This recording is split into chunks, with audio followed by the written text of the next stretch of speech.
Hi everybody and welcome to Video11g. I want to talk about agency in this video, and I realize I spend a huge amount of my time when I'm talking to you talking about structure and institutions, talking about the big actors, the deep underlying flows. And it can seem sometimes, I suspect, like I'm portraying to you a world in which there is very little hope that any of us can do anything. At a certain level, I'm sometimes afraid that that's true. It's hard to look out in the world and say, I can fix that or I can do something about that. The problems that we face are really big. And yet, I simply cannot, in good conscience, look at the camera, look at you in person if I ever get to meet you, and say there's nothing we can do. Because we do have in our hands at least the potential capacity for agency to do something different and to make some kind of change, even if it's only change in our own behavior, but especially if it's change that increases the underlying equity in our society. So I want to think about those big questions of agency and what we can actually do about them. And I want to suggest that we do that in two of the reading choices that we've offered to you for this week. Reading choices which actually contain a degree of hope, albeit buried under a lot of structure. Reading choices that suggest that there are things that we can do as individuals potentially to make this a little bit better. That's a theme that we're going to develop through the rest of the course. But I want to show you how it sort of rears its head in subtle ways in two of the readings that we've got so far. So the first one of these actually is the book Segregation by Design by Jessica Traunstein. This is an academic book by a university press, but it starts in a pretty unorthodox way. It actually starts with something that looks a lot like a graphic novel. And the graphic novel section starts with a character on television using market sphere language, suggesting that your new dream home is just around the corner and that you just need to surf the housing market in such a way that you can find the right home. And the characters in this particular graphic novel vignette are a husband and wife with a baby on the way who are looking for what appears to be their first house and who have created a list of things that they want to see in the house and have hired a real estate agent to try and find them just the right house. But no matter what they do, they don't seem to find a house with all of the characteristics that they're looking for. They can find the old world charm and they can find the price range that they want, but it's almost always in neighborhoods that have other elements that they find undesirable, whether that is proximity to a housing project or schools with relatively low test scores. They find that they can't find exactly what they want. And so as they look at the various houses, their real estate agent actually explains to them the bigger picture of how political institutions created the segregation that makes it hard in a way to find the various things that they want and to raise problems for people who would want suburban-like conditions to be able to find those in urban or mixed areas. In other words, Traunstein's real estate agent tells the story of how political institutions exacerbated segregation, not always for ill intent, but always to follow the underlying either profit motive or political motives that gave them the reasons to build particular structures and institutions the way that they did. And in the vignette, it really comes to a head at the very end when the real estate agent finally takes them further out into the suburbs to precisely the house that they seem to like, a house that seems to provide them with the things that they're looking for, stable property values and kids just like the one that they presume that they're going to have. But the characters by this point are a little down because they realize that in order to get all of the things that they want, they've had to move out into the suburbs and join other whites in a all-white, basically, community. And so the husband of the team says, I like the house. We're just trying to buy a house. We're not trying to segregate a community. And yet, we seem to be doing that. To get all the things we want, we have to be another white in a white neighborhood. We're segregating even as we're seeking the things that they want.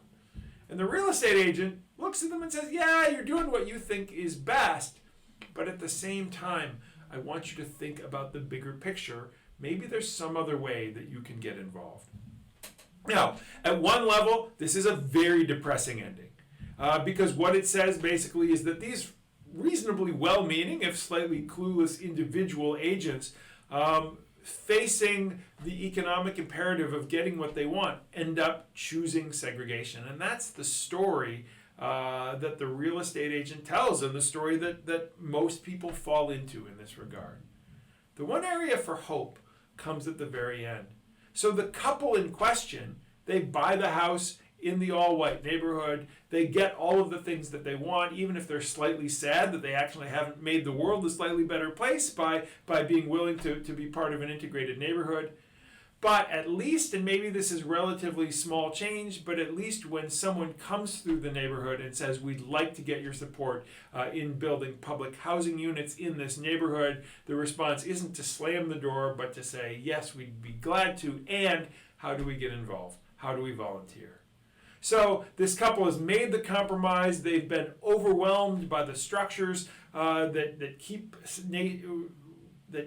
neighborhoods segregated, but at the same time, maybe they're opening the door just slightly to getting involved, so that the next time around the problem isn't quite as bad as it otherwise could be. There is another expression of agency that we see in the readings picked for this week, and that is in the segment from the book Chocolate Cities. We realized this year that we've spent a lot of time in the past when we've taught this course teaching about segregation from the point of view of those in what we see here as the red space, of those who are in the dominant space. And even Traunstein's book is written with white protagonists who have to make decisions. The white protagonists actually don't come off very well. They only make a partial decision in favor of desegregation, really the smallest possible gesture they can make. But what we hadn't done in the past, and really wanted to do this year, was to also talk about the question of agency with regard to the communities that are being segregated, the communities that have less access to the resources. And so instead of just focusing on that community, we realized that we needed to focus on the community, the African American community itself. And so Chocolate Cities, I think, actually works from within the African American community, and it starts to tell the story of individuals who, faced with segregation, use their own agency to build their own lives, to build their own institutions, and to try and thrive in the face of structures and institutions that are set against them. So that just because those institutions that are and structures are set against you doesn't mean that the game is completely up, and doesn't mean that individuals who are being segregated, who are facing these strong economic and cultural barriers, are necessarily giving up and simply accepting their fate. And as the book tells, through the story of Aretha Franklin and her father, there are cultural, economic, political responses to being marginalized that attempt to respond to those situations. There's a fine line here as we tell this story, because on the one hand, there might be a tendency to say, well, if agents can overcome structures, then there's really no underlying structural problem. And that's not exactly what we're saying. The structural problems here are overwhelming and immense. But it doesn't mean that people who are facing those problems are utterly without their own responses for building up their own community. And so when we read this story, when we read the story of the Franklin family, of Aretha and her father, and they're seen here with Martin Luther King, we read a story of people who have followed the Great Migration path, ended up in Detroit, and within Detroit, facing all of those problems, still build up an independent community and still develop a sense of sort of cultural and political power that eventually translates in the 1970s into political power that leads to the election of Mayor Coleman Young, and that shapes the politics of the city really from there to the present day.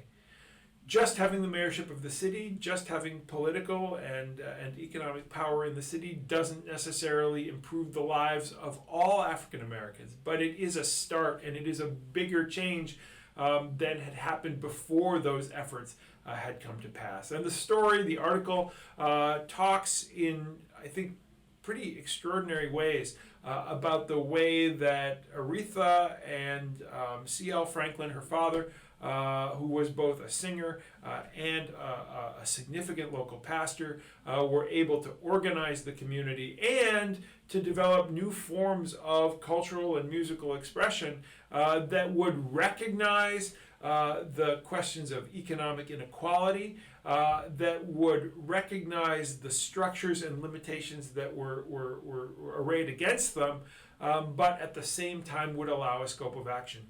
Frankly, this is that definition of strategy. Knowing the structures so well that you know what to do about it, even if you are at a fundamental disadvantage. This is something that the White family in the Traunstein are just barely learning at this moment. It's something that the Franklin family does exceptionally well, and something that allows them to make really unexpected levels of political and cultural change. So that's really what I want to say in this section. What we will do next week is to talk in a lot more depth about the policies from governmental institutions that made things worse, and the potential policies from governmental institutions and from other spheres that might make things better with regard to segregation. And so let's jump now to the final video, which will serve as a wrap-up, asking the initial question and seeing what the answer is, and a preview of what we'll be doing during the next week. I'll see you in Video 11H.